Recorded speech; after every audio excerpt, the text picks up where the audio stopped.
పరిశుద్ధుడైన మా తండ్రి, ప్రేమగల మా దేవ, మీ దయని బట్టి, మీ కృపను బట్టి, మీ మద్దల పర్వాన్ని ప్రేమించి దేవా, మరి తమ్ముడు అజర్యా గారిని, ఆయన కుటుంబాన్ని ఇక్కడ నిలబెట్టి జరిగిస్తున్న సేవను బట్టి మీకు స్తోత్రములు ప్రభా.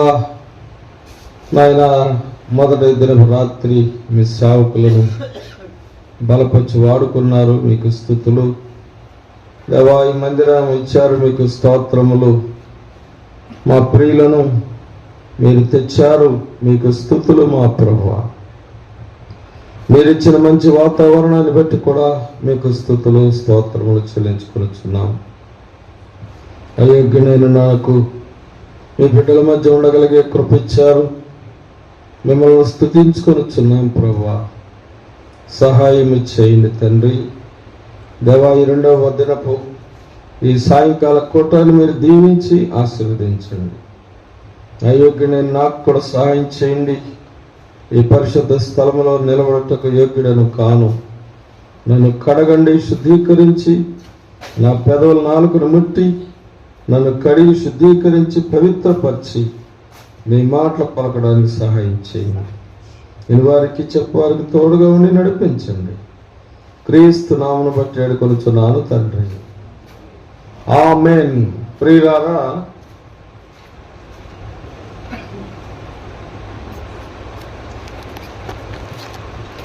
మనుషులు ప్రతి రంగంలో కూడా అభివృద్ధిని ఆశిస్తారు.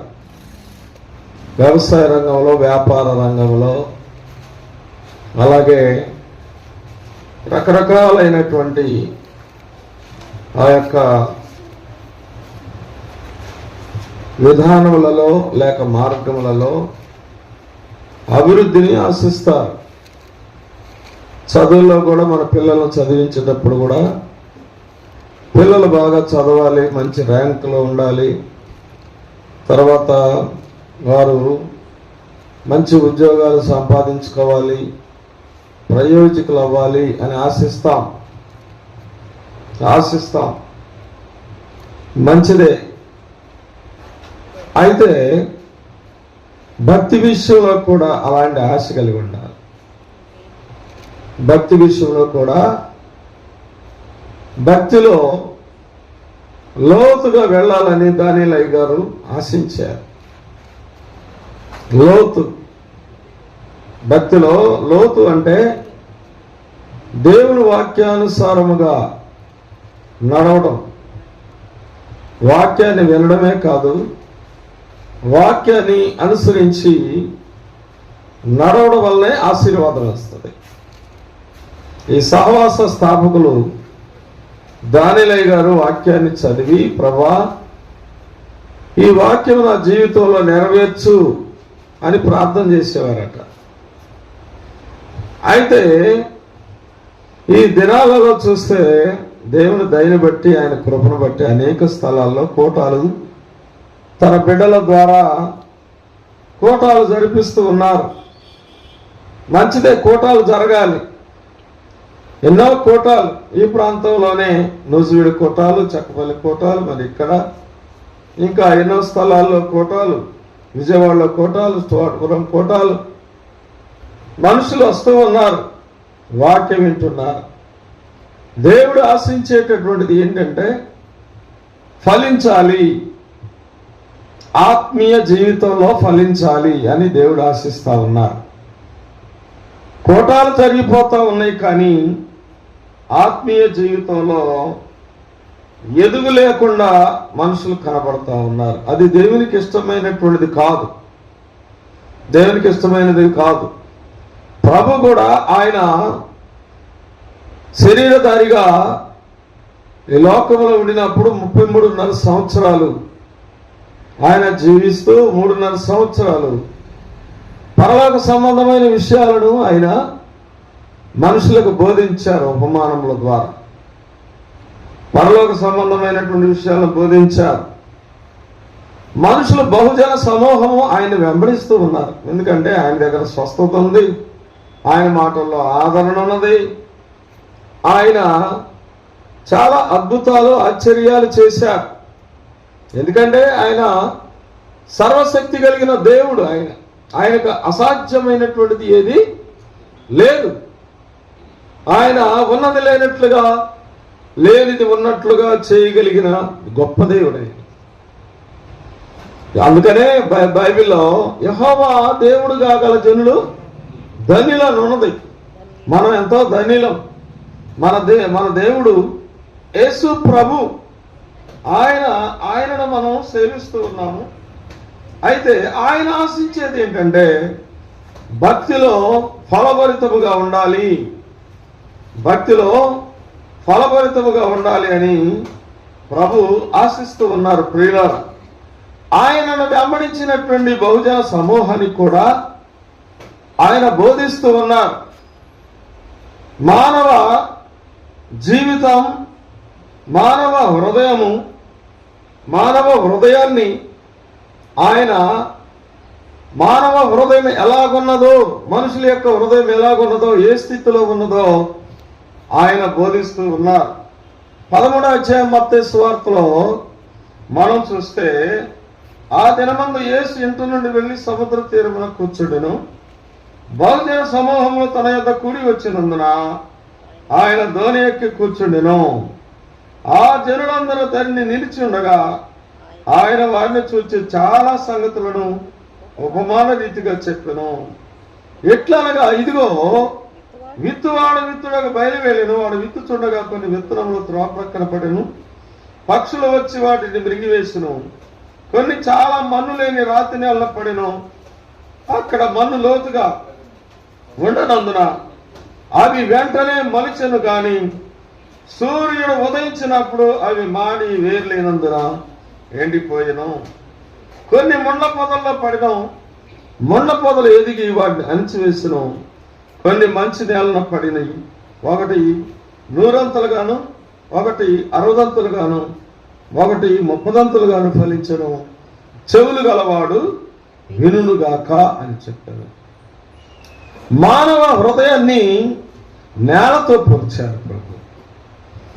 అంటే మానవ హృదయాన్ని నేలతో ఎందుకు పోల్చారంటే, భూమి, మనం చూడండి ప్రియులారా, ఆ యొక్క మనం బ్రతకడానికి ఆహారం కావాలి. ఆ ఆహారం భూమిలో నుండి వస్తుంది. ఆ భూమిని సేద్యం చేశాడు. ఆదాము ప్రారంభం చేసింది ఏంటంటే వ్యవసాయం చేశాడు. దేవుడు మొదటగా ఏదేను తోటలో పెట్టారు. ఏదేను తోటలో ఆయన ఆజ్ఞను మీరారు ఆదాములు. మీరుట వలన బయటికి వారు నెట్టివేయబడ్డారు. తర్వాత వాళ్ళకి జీవనోపాధిగా వ్యవసాయాన్ని దేవుడు వారికి అనుగ్రహించారు. ఆ వ్యవసాయంలో మనం తినేటటువంటి ఆహార పదార్థాలు వస్తాయి. కాబట్టి ఆ ఆహార పదార్థాలు, ఆ వ్యవసాయంలో ఆ పంట కొంతమంది బాగా పండిస్తారు. ఈ దినాల్లో చూస్తే కొంతమంది ఆ యొక్క వ్యవసాయంలో దానిలో ఉన్నటువంటి దానిలో ఉన్నటువంటి పట్టు లేనటువంటి వారు సరిగా పండించలేరు. కాబట్టి తక్కువ పండుతుంది కొంతమందికి ఎక్కువ పండుతుంది, ఇంకా కొంతమందికి ఇంకా ఎక్కువ పడుతుంది. ప్రభు కూడా ఆ యొక్క పంట అంటే ఫలము బాగా రావాలని కోరేటటువంటి ప్రభు మానవ హృదయాన్ని నేలతోనే పోల్చారు. ఆ నేల మానవ హృదయము, తర్వాత దేవుని యొక్క వాక్యము విత్తనముతో పోల్చారు.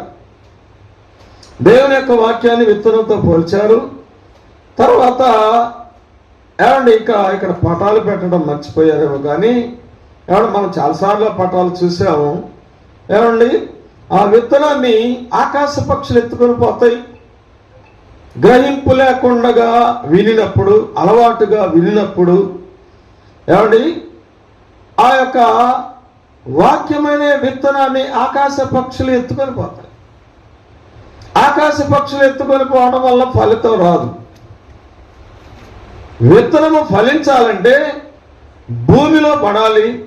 భూమి కూడా ఎలా ఉండాలంటే మెత్తగా ఉండాలి, దానిలో తేమ ఉండాలి, దానికి అనుకూలమైనటువంటి పరిస్థితులు ఉంటేనే ఆ విత్తనము మొలకెత్తి ఆ యొక్క మొక్కగా అయ్యి మొక్క ఎదిగి దానిలో నుండి ఫలితం వస్తుంది.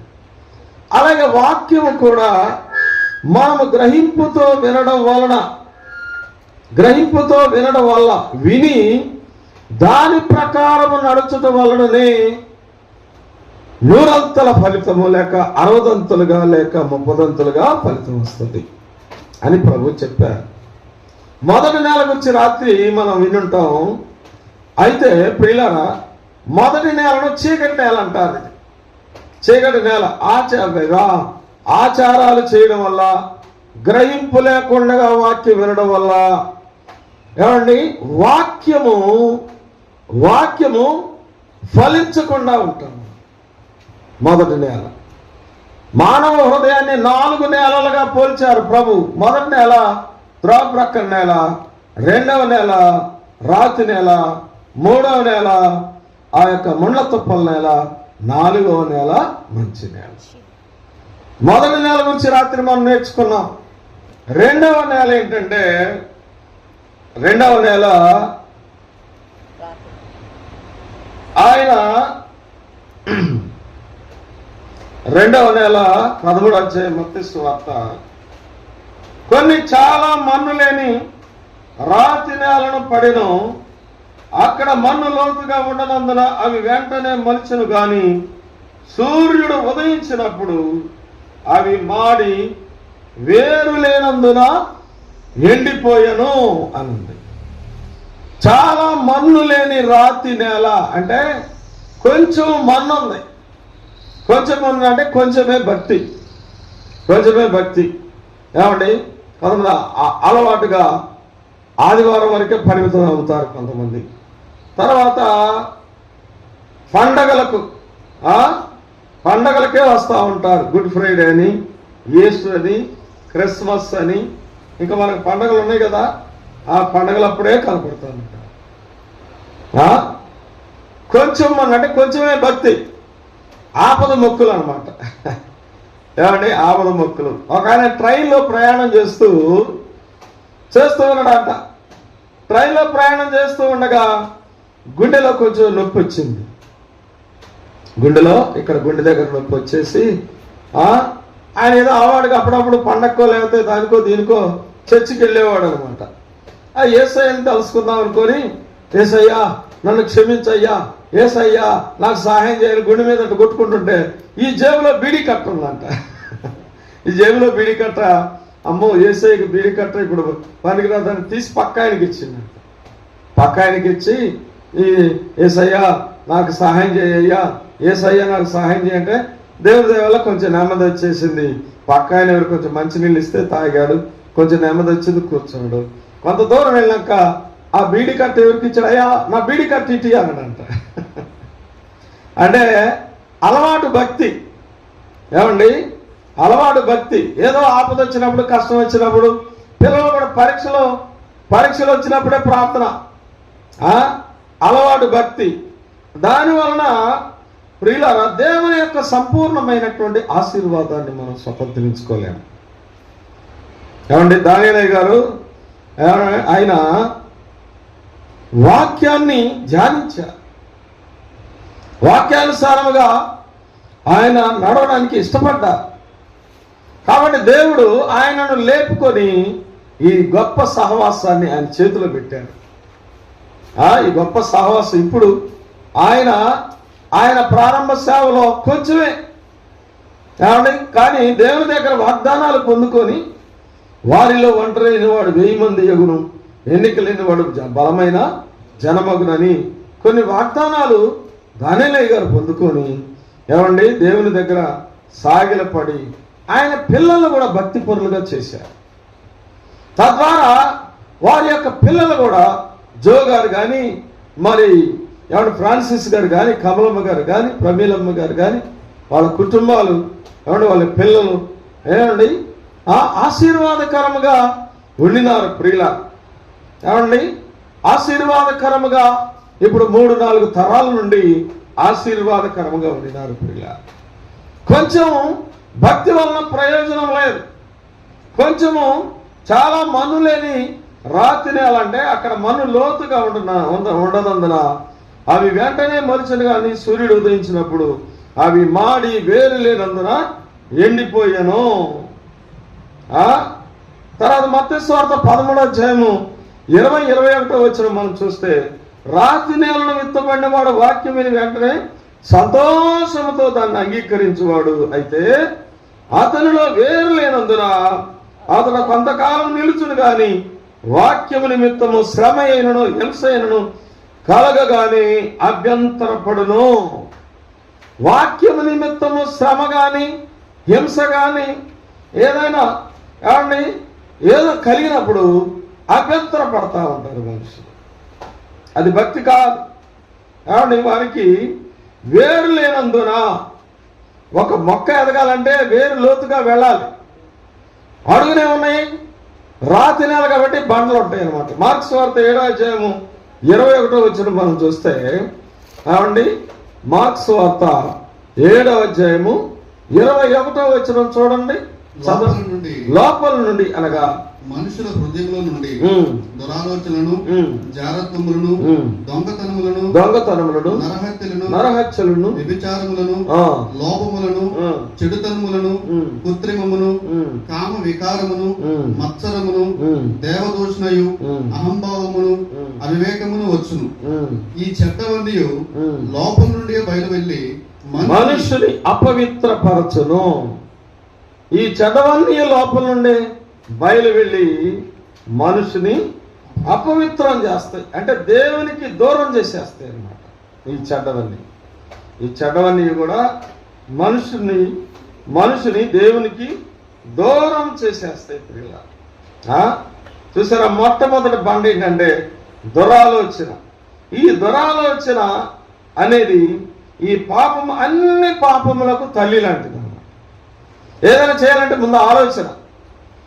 ఆలోచన మంచిది చెడ్డది రెండు ఉంటాయి ఆలోచనలు. దురాలోచన అంటే చెడ్డ ఆలోచన. ఏ చెడ్డ కార్యం చేయాలన్నా మొదట హృదయంలో దురాలోచనతోనే ప్రారంభమవుతుంది.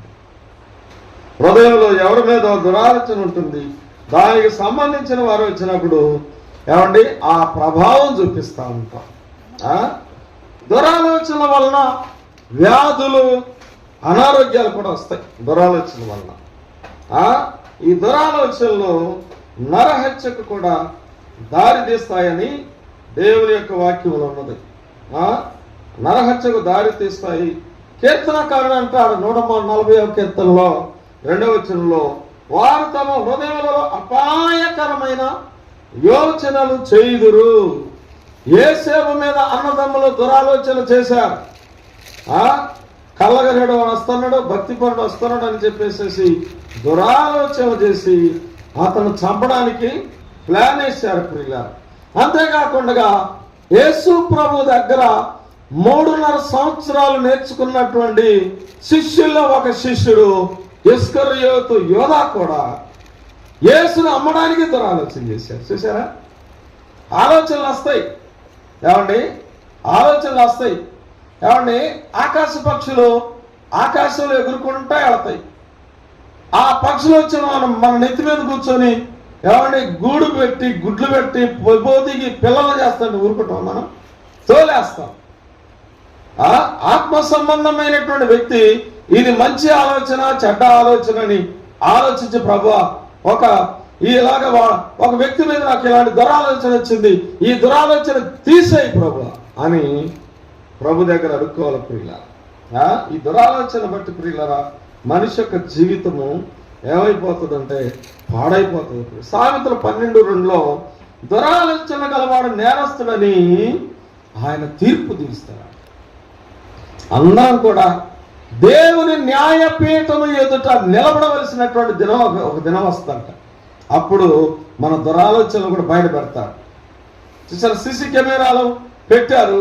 దొంగ ఎడమైంది ఎటు వచ్చింది ఈజీగా పోలీసు వారు కనుక్కొని దొంగను పట్టుకుంటున్నారు. పోలీసు వారి కంటే దేవుడు ఆయన యెహోవా కన్నులు ప్రతి స్థలంలో ఉంటాయి, మంచివారిని చెడ్డవారిని చూస్తూ ఉంటాయి. కాబట్టి దేవుని దగ్గర నుండి ఎవరు తప్పించుకోలేం.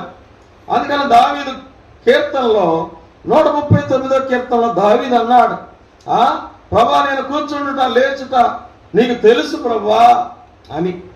నాకు తలంపు రాక మునిపే నీవు అది ఎరిగి ఉన్నావు. ఎందుకు గ్రహించాడు చూడండి ప్రియులారా. అంటే దేవునికి రహస్యమైనటువంటిది ఏదీ లేదు. తర్వాత రెండవ బండ ఏంటంటే రెండవ బండ ఏంటి? దురాలోచనలు, జారత్వములు, వ్యభిచారములు, కామకత్వం. ఈ మూడు కూడా ట్రిపులెట్ అనమాట. ట్రిపులెట్. ఒక్కొక్క కాలంలో ముగ్గురు పుడతారు, ఇద్దరు పుడతారు కొంతమంది. మా ఊరిలో ఒక ఆయనకి ఎర్రేసి రత్నం గారి కానీ ముగ్గురు ఒకే కాలంలో పిల్లలు పుట్టారు. చూసారా? ఇవి కూడా ట్రిపులెట్ అనమాట. కవల్లాగా మూడు ఒకదాని మీద ఒకటి ఆధారపడిన జారత్వము, వ్యభిచారము, కామకత్వం. జారత్వం అంటే ఒక స్త్రీ పురుషుడు వివాహానికి ముందు తన శరీరాన్ని, మనసును అపవిత్ర కోరికల ద్వారా, కార్యముల ద్వారా పాడు చేసుకోవటం. తర్వాత వ్యభిచారం అంటే వివాహం అయిన తర్వాత కూడా స్త్రీ పురుషులు తమ శరీరాన్ని అపవిత్రం చేసుకోవటం. ఆదికాండం 6:2-3 ఏమన్నదంటే, దేవుని కుమారులు నరుల కుమార్తెలు చక్కని వారిని చూచి వారందరిలో తమకు మనసు వచ్చిన స్త్రీలను వివాహం చేసుకుని అప్పుడు యెహోవా నా ఆత్మ నరులతో ఎల్లప్పుడూ వాదించదు.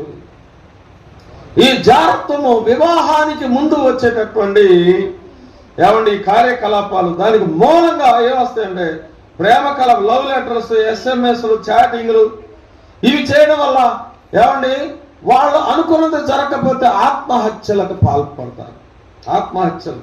ఆ అబ్బాయిని నేను చేసుకుంటా, లేకపోతే నేను చనిపోతా. ఆ అమ్మాయి అయితేనే నేను చేసుకుంటా, లేకపోతే చనిపోతా. ఈ జాగ్రత్త పాపము యవనస్తుల మధ్య అది ఉంటూ ఉంటుంది ప్రియులారా. అమ్నోను తన కజిన్స్తో పాపం, అంటే కజిన్స్తో పాపం చేస్తాడు. చూసారా? సొంత చెల్లితో ఆ యొక్క పాపం చేశాడు. తద్వారా అమ్నోను చనిపోయాడు. చూసారా? ఇవి మూలం ఏంటంటే ఆ బ్లూ ఫిలిమ్స్, అశ్లీల చిత్రాలు, ఆ యొక్క సెక్స్ పుస్తకాలు చదువుతారు. తర్వాత ఇవన్నీ కూడా ఇవి మూలాలు అన్నమాట. వరసైన వారితో సరస్వక్తులు, ద్వందార్థాలు వచ్చే మాటలు, కనుసైగలు, ఆకర్షించే వస్త్రధారణ. వాక్యంలో జారత్వం జరిగించేవాడు కేవలము బుద్ధిశూన్యుడు, ఆ కార్యము చేయవాడు స్వనాశనం కోరువాడే. వాడి దెబ్బలకు అవమానములకు పాత్రుడగును, వారికి కలిగిన అపకీర్తి ఎన్నటికీ తొలగిపోతుందని సామెతలు 6:32-33 ద్వారా మనం చూస్తాం ప్రియుల. అందుకని జారత్వానికి దూరంగా పారిపోండి అని 1 కొరింథీ 6:18 పౌలు రాశాడు. ఈ జారత్వము శరీరానికి విరుద్ధంగా చేసే పాపం కనుక ఈ శరీరము దేవుని యొక్క ఆలయం. ఎవడైనా దేవుని యొక్క ఆలయాన్ని పాడు చేస్తే దేవుడు వారిని పాడు చేస్తాడని దేవుని యొక్క వాక్యంలో 1 కొరింథీ 3:17 ఉన్నది ప్రియుల. మన దేవుడు పరిశుద్ధులుగా ఉండడానికే పిలిచాడు కానీ అపవిత్రులుగా బ్రతకడానికి కాదు ప్రియుల. తర్వాత మనం వ్యభిచారం. ఒకడు తన ఒడిలో అగ్ని నుంచుకొని తన యొక్క వస్త్రము కాలకుండునా. వ్యభిచారం. వివాహానికి తర్వాత భార్యకు విరోధముగా లేక భర్తకు విరోధముగా శరీర అపవిత్ర కార్యమే వ్యభిచారము ప్రియుల. చూసారా? ఒక కుర్రోడు భార్య కాన్పుకు వచ్చేసింది. ఈ మామగారు లేడు, అత్తగారు ఉంది. అమ్మా అక్క డెలివరీ అయ్యేదాకా బావకు నువ్వు పోయి వండి పెట్టు అని చెప్పి మరదలను పంపించేసింది. అంతే. అక్క ఇక్కడ ఉన్నది, చెల్లి అక్కడ ఉంది. ఏమైపోయింది తెలుసా? ఈ చెల్లె అతనికి భార్య అయిపోయింది. చూసారా ఎంత భయంకరమైనటువంటి స్థితితో? ఈ అక్క బాధపడి అతనికి విడాకులు ఇచ్చేసేసి ఏదో తప్పులోనే ఉంది. చూసారా ప్రియులారా? ఒక తల్లిదండ్రులముగా, పెద్దలముగా మనం సరైనటువంటి నిర్ణయాలు, జాగ్రత్త తీసుకోకపోతే తారుమారు అయిపోతాయి. కుటుంబాలే విచ్ఛిన్నమైపోతాయి ప్రియులారా. ప్రభు చెప్పారు.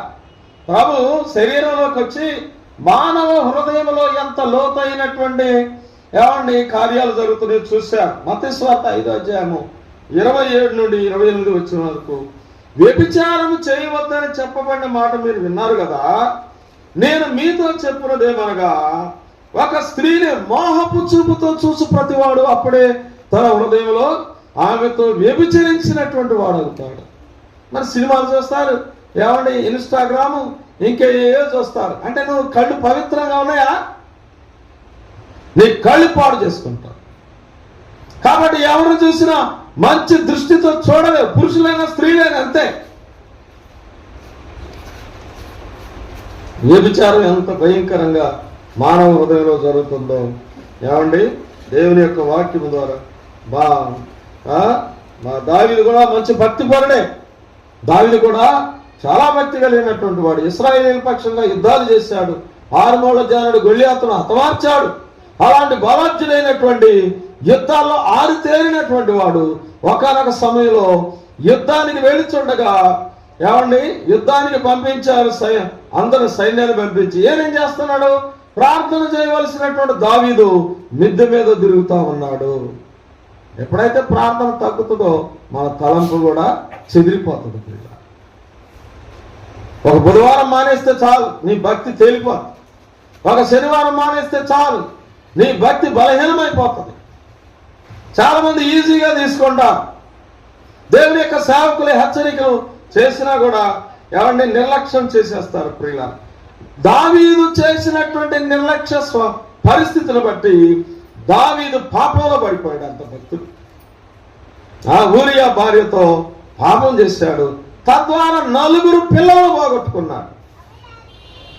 4 పిల్లలను ఆయన పోగొట్టుకున్నాడు. ప్రియుల, ఎంత భయంకరమైనటువంటి యోబు నిబంధన చేసుకున్నాడు. యోబు ఎంత భక్తి కలిగినట్టు వాడంటే, యోబు 31వ అధ్యాయము యోబు గ్రంథం 9 నుండి 12 వరకు, నేను హృదయమున పరస్త్రీని మోహించిన ఎడల, నా పొరుగు అని భార్యను నేను పొంచి ఉన్న ఎడల, నా భార్య వేరొకరు తిరుగుని విసులు గాక, ఇతరులు ఆమెను కూడుదురు గాక. కన్యకను నేను ఎలాగో చూచుదును.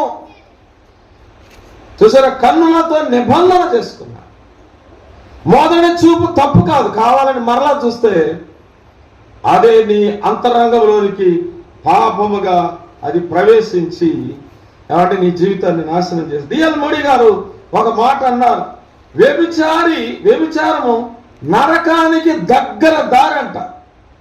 ఇక వ్యభిచారులు డైరెక్ట్గా వెళ్ళిపోతారు. ఇక ఇంకేమీ లేదు. ఇంకేమీ లేదు. ప్రియ, ఈ పాపం వలన విడాకులు, ఎయిడ్స్, సుఖవ్యాధులు సుఖవ్యాధులు వస్తూ ఉంటాయి. అంత భయంకరమైనటువంటి స్థితితో ప్రియులారు వ్యభిచారం. తర్వాత కామకత్వం.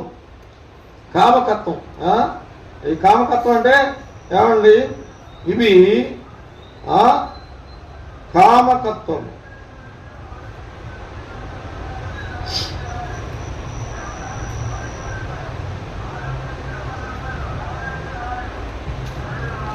శరీర సంబంధమైనటువంటి ఈ యొక్క వాంఛలు, కోరికల ప్రియుల, ఈ 3 కూడా శరీర సంబంధమైనటువంటివే, వ్యభిచారానికి సంబంధించినటువంటివి. శరీరాన్ని అపవిత్రం చేసుకొని దేవుని యొక్క ఆలయాన్ని పాడు చేసుకునేటటువంటి ఈ యొక్క స్థితి ప్రియుల. దేవుడు దావీదును గద్దించాడైతే దావీదు పశ్చాత్తాపడ్డాడు.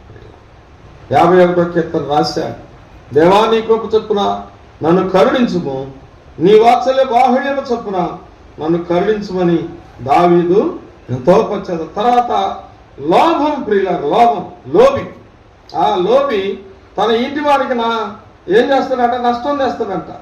లోభత్వం అంటే ధనాపేక్ష, వడ్డీలకు ఇవ్వడం, తర్వాత చీట్లు కట్టడం, ఇవన్నీ కూడా లోభత్వం అంటే వక్ర మార్గంలో కీర్తితో మోసకరమైన పద్ధతుల ద్వారా ధనం సంపాదించడం.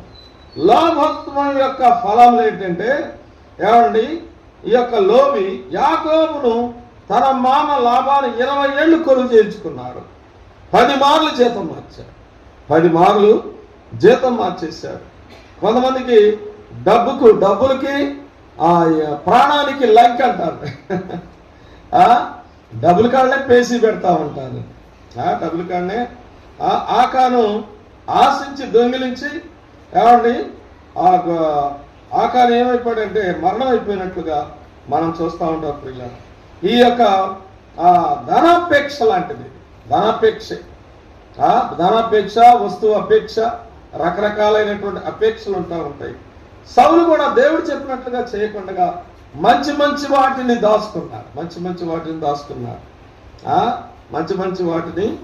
దాచుకున్నాడు.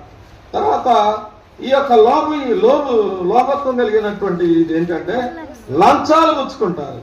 లంచంలో పుచ్చుకుని వాడు దేశమును పాడు చేయును. లంచగొండల యొక్క గుడారము అగ్ని కాల్చివేస్తాను. యోబు గ్రంథం 15వ అధ్యాయము 34వ వచనంలో ఉంది ప్రియులారా.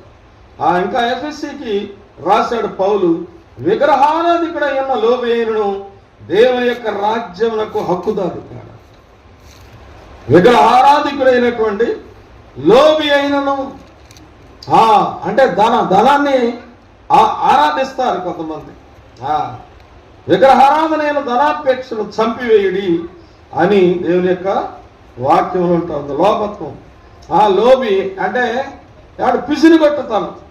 వాడు కొబ్బరిబండ బజారుకి వెళ్ళి అడిగాడంట. ఈ మధ్యలో పర్వ అంటారు దీన్ని. బజారుకి వెళ్ళి అడిగితే ఏమన్నాడంటే 50 రూపాయలు లేకపోతే 60 రూపాయలు కొబ్బరిబండ అన్నాడంట. ఏమన్నాడంట 60 రూపాయలు అంటే 50కి రాదంటే అక్కడ విసనపేడ పోతే నీకు 50కి ఇస్తానన్నమాట.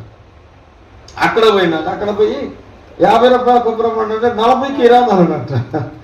40కి రాదంటే పక్కనేదో ఊరు ఉంటుంది కదా, అక్కడికి వెళ్ళి అన్నారంట. అక్కడికి వెళ్ళి 40కి ఇవ్వమంటే 40 చెప్తే 30కి ఇవ్వమందంట. అలాగే నూసివీడు పో, అక్కడ నీకు 10 రూపాయలకే కొబ్బరి బండ వస్తుంది అని చెప్పారు. నూసివీడులో వెళ్ళి 5 రూపాయలకి ఇవ్వరాదు కొబ్బరి బండ అంటే నీకు 5 రూపాయలు కాదు ఊరికనే ఇస్తారు, తోట ఉంది పక్కనే, పొయ్యి ఎక్కి కోసుకోవచ్చు అన్నాడంట. వెళ్ళాడంట, చెట్టు ఎక్కాడంట, కొయ్యబోయి బావిలో పడ్డాడు. పక్కనున్న బావిలో పడి అమ్మమ్మ నన్ను కాపాడాలని ఏడుస్తూ ఉన్నాడంట. నన్ను కాపాడండి అంటే ఆ కొబ్బరి ఓనరు తోట ఓనరు ఏమన్నాడంటే, కొబ్బరి తోట ఓనరు నిన్ను బయటికి తీయాలంటే 500 అయితే తీస్తామన్నా. 500 సరే ఇస్తారు, అయ్యా తీయ నా ప్రాణం పోతే ఎట్లా అని. చూడండి ప్రియులారంటే డబ్బు దానిని ఏం చేస్తారంటే పిసిని కొట్టుతనం అంటే కూరగాయల దగ్గర పోయి కూడా బేరం ఆడతారు. పచ్చి కాయలు కదా, ఏమంటే వాళ్ళ కష్టాన్ని కూడా మనం అంచనా వేయాలన్నమాట. ఈ లోభత్వము ఏం చేస్తుందంటే మనిషి యొక్క ప్రాణాన్ని కూడా తీసేస్తుంది ప్రియుల. కొరింథీ 6:10 లోభమైనను దోచుకుని వారైన దేవుని రాజ్యమునకు వారసులు కారు. తర్వాత చెడుతనం అనేటటువంటి బండ. నరుల చెడుతనము ఆదికాండం 6వ అధ్యాయము 5-6 వచనంలో నరుల చెడుతనము భూమి మీద గొప్పదని, వారి హృదయం యొక్క తలంపులోని ఊహంతయు ఎల్లప్పుడూ కేవలము చెడ్డదని యెహోవా చూచి తాను భూమి మీద నరులను చేసినందుకు యెహోవా సంతాపమునంది తన హృదయంలో నొచ్చుకొనును. ఇర్మియా 6:7 ఓట తన జలమును పైకి ఉపకచేయనట్లు అది తన చెడుతనమును పైకి ఉపకచేయును. చూసారా ప్రియులారా? ఏమండి, మనుషులు చెడుతనం ఒకదాని నుండి ఒకదానికి లింకు స్నేహితుల ద్వారా వస్తుంది. అది అన్ని ఆ చెడుతనం అనేది. ఒక ఆయన సంబంధానికి వెళితే అబ్బాయి మంచోడేనా అని అడిగారంట. సంబంధానికి పెళ్లి కూతురు అమ్మాయి తల్లిదండ్రులు అంటే అబ్బాయి మంచోడేనండి గాని అన్నాడంట. గాని అంటే ఏంటయ్యా గాని అంటే ఆ గానిలోనే ఉంది గూని. But is a bit of word a cup of poison అని గానిలోనే అర్థమైపోతుంది. చూసారా? ఏం లేదులే కానంటే అప్పుడప్పుడు కుర్రాళ్ళతో కొంచెం సరదాగా అటు ఇటు వెళ్తానండి. అప్పుడప్పుడు సిగరెట్ ఒకటేనా? ఆ సిగరెట్ తాగినప్పుడు కొంచెం కిల్లి వేస్తానండి. కిల్లి ఒకటేనా? కొంచెం సరదాగా అమ్మాయిలతో తిరుగుతాడండి. చూసారా ప్రియులారా? రకరకాలైనటువంటి అలవాట్లు, చెడుతనం, త్రాగుడు. కొంతమంది త్రాగుతారు ఇంట్లో. భార్య పిల్లలను కూడా గమనించుకోరు. త్రాగుబోతుల కుటుంబాల్లో దారిద్ర్యమే ఉంటుంది. చింపి గుడ్డలో అని దేవుని యొక్క వాక్యం చింపిరి గుడ్డలే వేసుకొని తిరుగుతారు. కానీ ఏమంటే వాళ్ళ వస్త్రాలు కానీ ఇంట్లో శుభ్రం కానీ భార్య కూడా సరైనటువంటి ఇది చూడరు ప్రియుల. వందల తాగొస్తారు. మా దగ్గర జగేపేటలో మన సహోదరులు ఉన్నారు, టెలిఫోన్ డిపార్ట్మెంట్లో పనిచేసేవాళ్ళు.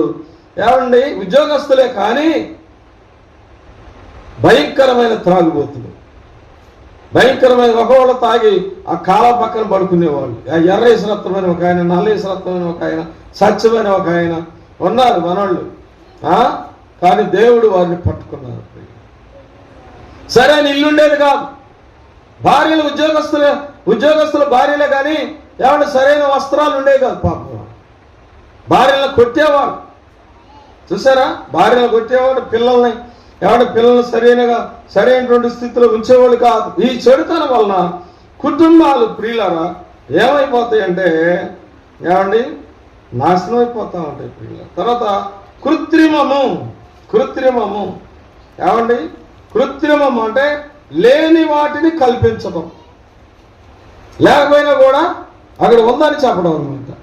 లేకపోయినా కూడా ఉందని మోసం, అబద్ధం. తర్వాత మోసంతో నింపుకునే గృహంలో సెల్ ఫోన్లో ప్రేమ అనే పేరుతో గంటల తరబడి మాట్లాడడం, చాలా మురికి మాటలతో కామారతలతో రెచ్చగొట్టే SMS-లు, ఇంటర్నెట్లు, ఇవన్నీ కూడా ప్రియుల కృత్రిమం. నువ్వు అట్లా ఇట్లా చూసారా. ఒకడు ఈ నెట్లో చూశాడంట ఒక అమ్మాయిని. నెట్లో ప్రేమ కలాపాలు చేసుకున్నారు. ఆమెదేమో అమెరికా, ఈడేమో నెల్లూరు దగ్గర ఏదో ఊరు, ఏదో సాఫ్ట్వేర్ ఇంజనీర్. ఆ ఫోటోలో అమ్మాయి బాగుంది. ఇద్దరు మాట్లాడుకుంటున్నారు, వివాహం చేసుకుందాం అనుకున్నారు. ఆమె ఫ్లైట్లో నేను 10 రోజు వస్తా అని చెప్పేసి ఫ్లైట్లో దిగింది, మద్రాస్ ఫ్లైట్లో దిగింది. ఈ ఫోటోలు చూశారు, ఆస్తిపరురాలని చెప్పేసి ఈ పిల్లోడు తల్లిదండ్రులకు చెప్పి ఏమంటే టాటా సుమోలు, కారులు దాదాపుగా చాలా వేసుకుని మద్రాస్ ఎయిర్పోర్ట్కి పోయారు. ఆమె దిగి వస్తా ఉంది. ఈమె ఎవరో అనుకున్నారు. ఏమండి వచ్చేసి నేనే అనేసేసరికి ఆ వయసు 60 సంవత్సరాలు, ఈ కుర్రోడిదేమో 28 సంవత్సరాలు. నెత్తినూరు కొట్టుకొని ఏడుస్తూ ఉన్నాడు. అయ్యో, ఆమె పోలీస్ స్టేషన్కి వెళ్ళింది. పెద్ద కేసు అయిపోయింది. వాస్తవంగా జరిగినటువంటి విషయం ప్రియుల. కృత్రిమము, లేని వాటిని ఎవడు ఉన్నట్లుగా చూపించుకోవడం ప్రియుల. ఎంత భయంకర. మత్సరము, అసూయ. మత్సరం ఎముకలకు కుళ్ళు.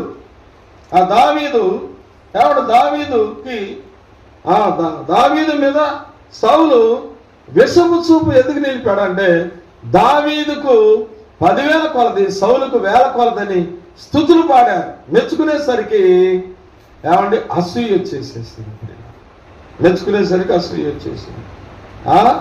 చూసారా, మన కన్నులు వెలుగుమయమై ఉండాలి.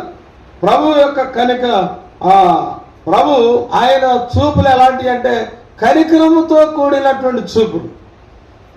చూసారా, ఒక ఆయన అన్నాడు కదా, ఓరు నాయన వాడు చూపు చూస్తే నల్ల రాయన ఏమైపోద్దంట, కరిగిపోద్ది అని చెప్తారు. అంత భయంకరమైనటువంటి విషపు చూపులు చూస్తూ ఉంటారు ప్రియుల. అహంభావం అనే బండ. కొన్ని భావాలు అహంతో ఉంటాయి. ఐ క్యాపిటల్, నేను కట్టాను, నేను చేశాను, నేను లేకపోతే ఏమీ లేదు అనేటటువంటి అహంభావం. నెబుకద్నెజరు అన్నాడు కదా, బబులోను సామ్రాజ్యము నా బలాధిక్యము, నేను కట్టించినటువంటి నగరము కాదా అని ఎప్పుడైతే అనుకున్నాడో అతను పశువుల్లాగా గడ్డి వేశాడు. 7 కాలాల పాటు పశువులాగా మారిపోయాడు. అవివేకం, బుద్ధిహీనత. అవివేకం అంటే వివేకము లేనటువంటి స్థితి. వివేకము లేని సుందర స్త్రీ పంది ముక్కునున్న బంగారు కంది వంటిది అని దేవుని యొక్క వాక్యం ఉంది. అనాలోచితంగా, తొందరపాటుగా ఏమి కాదులే నిర్లక్ష్య స్వభావం. ఏమి కాదులే. ఒక కథ ఉంది కదా, తాబేలు కుందేలు పోటీ పడకంట. తాబేలు కుందేలు పోటీ పడదు.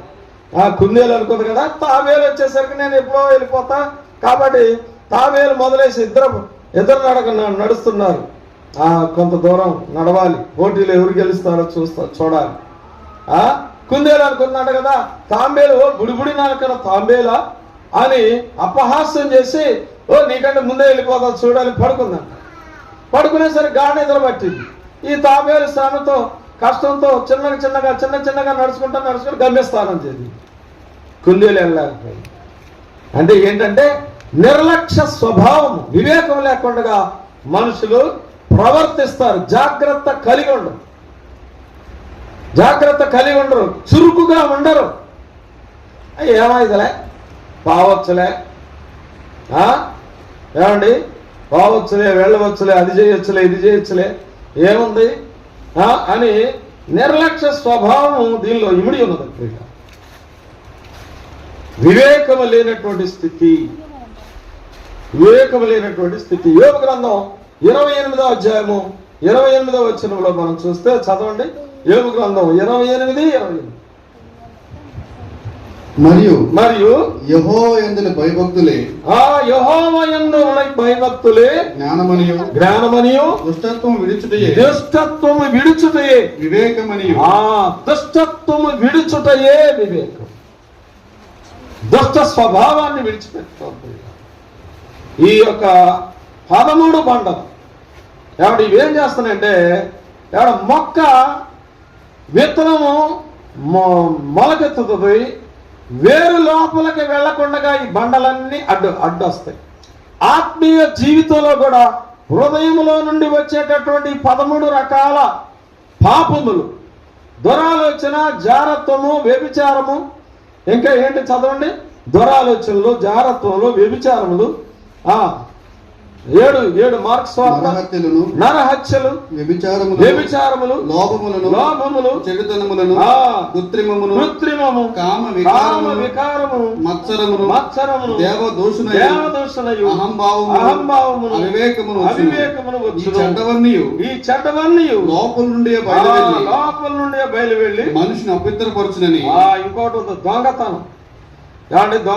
దొంగతనం దొంగిలించవద్దు అని దేవుని యొక్క వాక్యంలో ఆజ్ఞనున్నది. ప్రియ పొలాల్లో గడ్డికి వస్తారు, వాళ్ళు కానీ అటువంటి వస్తువులు తీసుకుంటారు. చూడండి ప్రియ, బస్సుల్లో ప్రయాణం చేస్తారు, రైళ్లలో టికెట్ లేకుండా ప్రయాణం చేస్తారు దొంగతనముగా. తర్వాత ఈ యొక్క చేతి వృత్తి వారు కూడా, చేతి వృత్తులు ఉంటాయి కదా, ఎలక్ట్రీషియన్ అని, బైక్ మెకానిక్ అంటాడు. ఏమండి ఇది చాలా అవుతుందండి అంటాడు. నువ్వు వెళ్ళిరా అంటాడు. ఏదో చిన్న బోర్డు బిగించి 2000 అయింది అంటాడు. చూసారా ఏమండి, ఒకడు ఇలాగే చేసాడు, నాకు తెలిసేవాడు. అకస్మాత్తుగా యాక్సిడెంట్లో చనిపోయాడు. మోసం కదా. నీ కష్టార్జితానికి తగిన ఫలాన్ని తీసుకో, తప్పలేదు, కూలి తీసుకో. అలాగే మేషన్స్ కూడా ఇలాగ తెల్లవారులు గీకుతూ ఉంటారు. అదే పని ఇలాగ తీసుకునేదేం 1100 లేదా 1500 ఎంతో. కానీ ఇంటి వాళ్ళు ఇంటి వాళ్ళ దగ్గర నుండి డబ్బులు తస్కరిస్తారు. ఒక రోజులో అయ్యే పని వారం రోజులు చేస్తారన్నమాట. అది దొంగతనమే ప్రియుల. కొంతమంది దొంగ సర్టిఫికెట్లు సబ్మిట్ చేస్తూ ఉంటారు, సర్వీస్ సర్టిఫికెట్లు అని. అవి ఇవి ఇంకా ఏంటంటే ఇంకా చూడండి ప్రియులారా, ఇలాగా దొంగలకు పరలోక రాజ్యం ఉండదని దేవుని యొక్క వాక్యంలో సెలవిస్తూ ఉన్నది ప్రియులారా. దేవుని యొక్క వాక్యము సెలవిస్తుంది.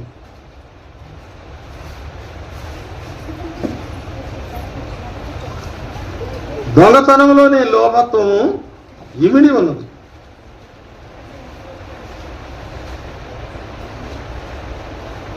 నరహత్యలు,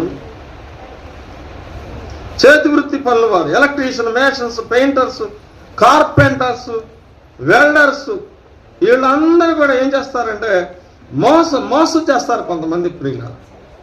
దొంగతనం అనేటటువంటి బండ, తప్పుడు తూనికలు, కొలతలు, కల్తీలు, అబద్ధాలు. ఏమండి, సామెతలు 11:1 దొంగతనస్తు యెహోవాకు హేయము, సరి అయిన గుండు ఆయనకిష్టము. ఉద్యోగస్తులు ఏం చేస్తారు? కొంతమంది ప్రభుత్వ ఆస్తులు, వస్తువులు దొంగిలిస్తారు. ఒక టీచరు ఏమండి పిల్లోళ్ళు వచ్చి, సార్ మీ అబ్బాయి మా కాగితాలు చించేస్తున్నాడండి, మా యొక్క పెన్సిల్ దొంగిలిస్తాడండి అని చెబితే ఆ తండ్రి టీచరు కొడుకును వారిస్తున్నాడంట. ఏమైనా వారిస్తున్నాడంటే, అరే నాకు చెప్తే నేను తెస్తా కదరా, నా పేరు చెడగొట్టావురా అన్నాడంట.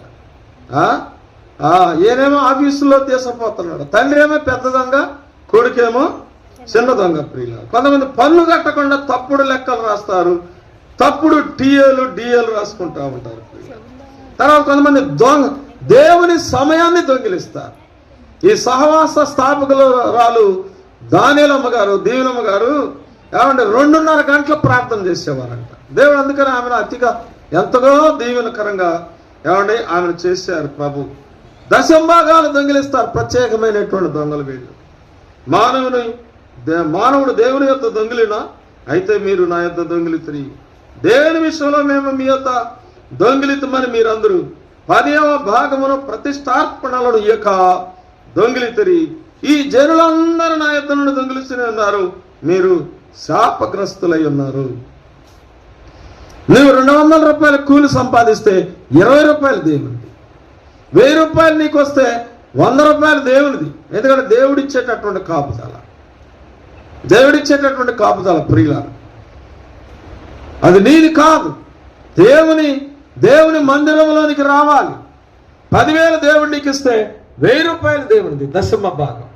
కొంతమంది దశమ భాగము దేవునికి ఇవ్వకుండా వాళ్ళే వాడేసుకుంటారు ప్రియులు. ఒక ఆయన కంట దుర్బుద్ధి పుట్టింది. ఎప్పుడు దశమ భాగం ఇచ్చాడు?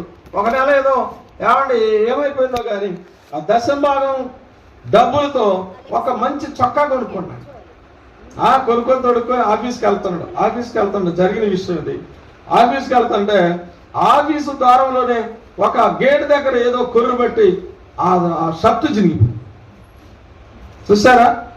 ఏమండి, దేవునికి ఇవ్వడం వల్ల మిగిలినంతటిని కూడా దేవుడు దాన్ని దీవిస్తాడు. హాస్పిటల్ ఖర్చులు ఉండవు, మిగిలినంతటి సరిపోయేలాగా దేవుడు చేసేస్తాడు. 1990లో నేను టీచర్గా, ప్రైవేట్ స్కూల్లో టీచర్గా చేస్తున్నప్పుడు 90-91 ఆ ప్రాంతంలో నాకు 600 రూపాయల జీతం. అంతకుముందు నాకు తెలియదు, కానీ దేవుని సేవకులు నేర్పించారు. నువ్వు దేవునికి దశంభాగం దేవుడు నీకు సహాయం చేస్తాడంటే దానిలోనే దేవునికి ఇవ్వడం వల్ల మిగిలినంత సరిపోయి వ్యర్థత్వం ఉండేది కాదు. దేవుని ఆశీర్వాదము దానిలో ఉంటుంది. మనం దేవుని ముందు పెడుతున్నాం కాబట్టి దేవుడు దాని గురించి శ్రద్ధ వహిస్తారు, జోక్యం చేసుకుంటారు. అంతే, దేవుని కొరకు మనం చేస్తున్నాం కాబట్టి ప్రియులారా, ఈ 13 బండలు, ఈ యొక్క 13 రకాలైనటువంటి ఈ యొక్క పాపములు బండలు మనం ఆత్మీయ అభివృద్ధి లేకుండా చేసేసి మన ఆత్మీయ జీవితాన్ని ముందుకెళ్లకుండా చేసేస్తాయి. కాబట్టి ప్రియులారా, ఈ 13 రకాలైనటువంటి ఈ యొక్క బండలను ఒప్పుకొని పశ్చాత్తాపడితే ప్రభు మనకు సహాయం చేస్తారు.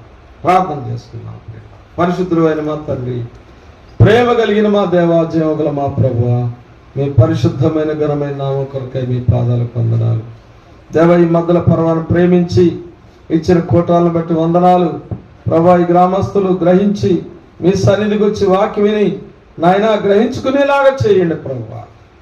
తండ్రి, ఏదో ఇది మా సంఘం కాదులే అనేటటువంటి దృక్పథం లేకుండా ఇంకా ఒక్క దినం ప్రభా, రేపటితో ఈ కోటాలు అయిపోతాయి, సహాయం చేయండి. అనేకులు వచ్చి వాక్యం విని మేలు పొందేలాగా చేయండి. తదుపరి మీ సేవకులు కూడా బలపరిచి వాడుకోండి, సహాయం చేయండి. క్రీస్తు నామమును బట్టి వేడుకొనుచున్నాను తండ్రి, ఆమేన్.